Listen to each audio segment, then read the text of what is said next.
Hello, नमस्ते, अस्सलाम वालेकुम। वी आर न्यूज़ में फिर एक बार आप सभी का हार्दिक स्वागत है।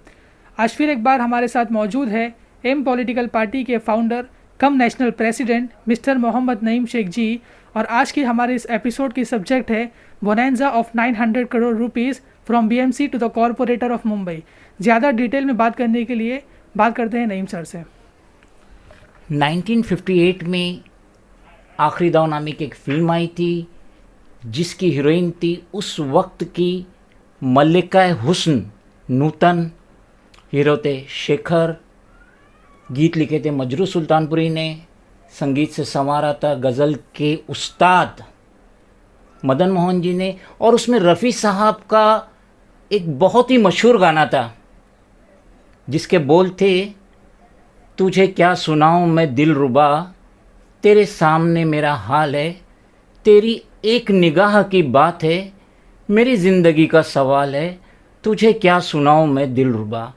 आज ये गाना सिटीज़न ऑफ मुंबई पे परफेक्ट बैठता है क्योंकि एमसीजीएम 900 करोड़ का बोनांजा लाई है उसके कॉरपोरेटर्स के लिए। भले ही पैंडेमिक में बीएमसी की इकोनॉमिक कंडीशन मरोड़ दी गई थी, फिर भी इतना बड़ा बोनांजा लाई है एमसीजीएम ने। और ये जो 900 करोड़ रुपया है वो उसके कॉरपोरेटर को डिस्ट्रीब्यूट होंगे, जिनमें से कुछ नाम दिया गया है। नंबर 1 पे है मिस्टर यशवंत जाधव, इनको 33.88 करोड़ रुपीस। विशाखा राउत 8 करोड़ 45 लाख रुपया। रवि राजा 9 करोड़। राखी जादव 6.5 करोड़। विनोद मिश्रा 1 करोड़ 17 लाख। और मिस्टर रईस शेख 4 करोड़ 45 लाख रुपया। इसका complete article times of India में आया था जिसकी ये फर्स्ट पेज की कटिंग है।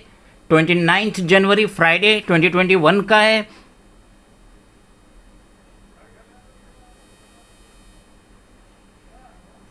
और इसकी डिटेल पेज नंबर 3 पे दी गई है जो ये है।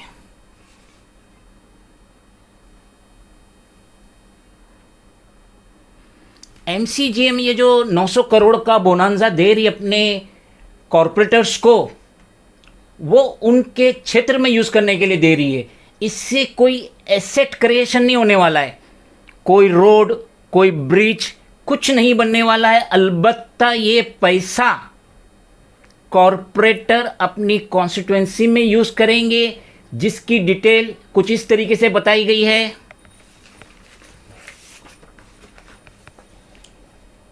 ये जो फंड है कॉरपोरेटर जो है अपने वार्ड में यूज़ करेगा ट्रैफिक आयरलैंड के लिए, गार्डन्स के लिए, फुटपाथ की रिपेयरिंग के लिए, स्ट्रीट फर्नीचर के लिए, वेलफेयर के लिए, जो गुड्स वगैरह जो अपने वार्ड के जो रहने वाले उनको वो फ्री ऑफ कॉस्ट डिस्ट्रीब्यूट करेगा।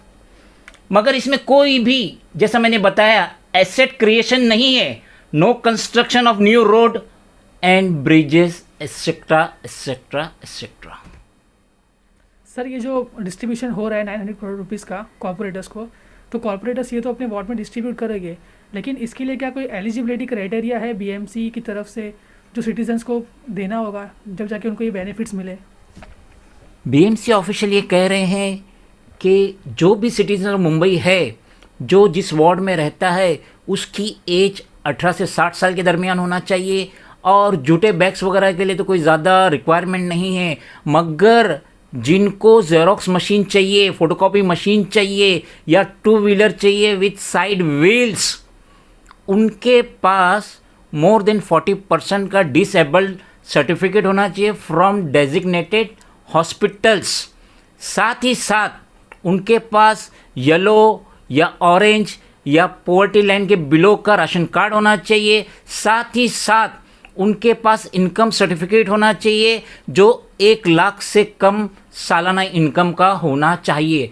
मगर यहाँ ऑफिशियल्स ये कह रहे हैं कि जो सिलाई मशीन है जिसको हम डिस्ट्रीब्यूशन करेंगे लेडीज़ को, तो उनको चेक करना हमारे लिए बहुत मुश्किल है, क्योंकि वो लेडीज़ ट्रेंड होना चाहिए और उनके पास सर्टिफाइड सर्टिफिकेट होना चाहिए, जिसको चेक करना हमारे बस में नहीं है। Naeem sir, what are the loopholes in this distribution? BMC officers ये कह रहे हैं कि बीएमसी जब भी कोई चीज़ खरीदती है, इन बल्क में खरीदती है through their central purchase department, तो इसकी वजह से वो चीज़ की कीमत काफ़ी सस्ती मिलती है। और यहाँ पे क्या हो रहा है, जो कॉरपोरेटर है वो अपने अपने वार्ड में अपने अपने रिक्वायरमेंट से चीज़ खरीद रहे, जिसकी वजह से वो चीज़ की कीमत हर वार्ड में डिफरेंट रहेंगी। मिस्टर यशवंत यादव, इन्होंने 84,000 जूट बैग्स अपनी कॉन्स्टिट्यूंसी में 50,000 लोगों को डिस्ट्रीब्यूट किए, जिसके लिए उन्होंने 1,40,00,000 रुपया खर्च किए थे, और पर जूट बैग उनको पड़ा 161 की प्राइस पे। मिस्टर रवि राजा, जो बीएमसी के अपोजिशन लीडर है, ये 1 करोड़ रुपए का टैबलेट पीसी खरीद रहे हैं, जो कि वो स्टूडेंट्स को डिस्ट्रीब्यूट करेंगे। सर, ये जो इतने बड़े अमाउंट का डिस्ट्रीब्यूशन हो रहा है, तो क्या इस पर कोई अपोजिशन पार्टी वाले आवाज़ उठा रहे हैं? Mister Rajiv Mishra, BJP corporator और पार्टी लीडर इन बीएमसी, वो ये कह रहे हैं कि such spending is nothing but a scam.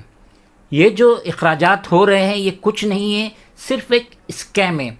वो ये भी कह रहे हैं कि बीएमसी ऑफिसर कुछ चेक नहीं कर रहे हैं किसको क्या मिल रहा है, अलबत्ता वो ये देख रहे हैं कि हाँ, रेसिडेंट्स को कुछ ना कुछ मिला। RTI activist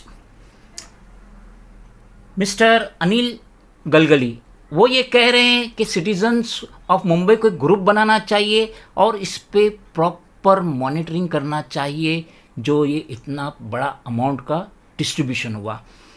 additional municipal commissioner Shri Rajeev Jaiswal, वो ये कह रहे हैं कि ये जो प्रोसेस वर्क हुआ, ये कॉरपोरेटर का डिमांड था इन द बजट।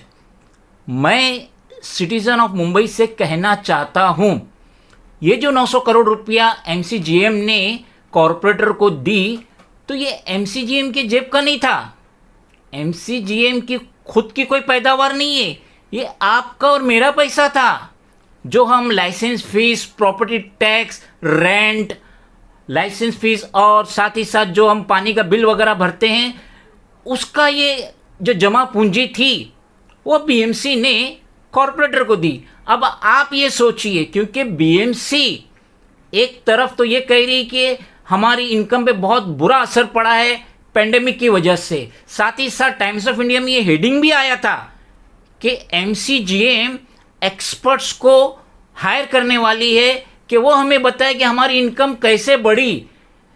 साथ ही साथ एमसीजीएम का बॉन्ड आ रहा है कैपिटल मार्केट में 6,500 करोड़ रुपए का, ताकि वो जो लॉसेस हुआ है पेंडेमिक में उसका भरपाई कर सके। अब यहाँ पे 900 करोड़ का दान दे रही है कॉरपोरेटर को, तो आप बेहतर समझो कि ये एमसीजीएम ने सही किया कि गलत किया। ये फजूल खर्ची में गया कि ये सही इस्तेमाल हुआ, ये आपका काम है, क्योंकि आप मुंबई के रहवासी हो और ये आपकी जेब का पैसा था। खुदा हाफिज़। Thank you for giving a valuable time to us sir. तो ये थे हमारे साथ एम पॉलिटिकल पार्टी के founder cum national president mister Mohammad Naeem Shaikh ji. अगर आपको हमारा एपिसोड पसंद आया तो इसे लाइक कीजिए, कमेंट कीजिए और शेयर कीजिए। जय हिंद, जय महाराष्ट्र।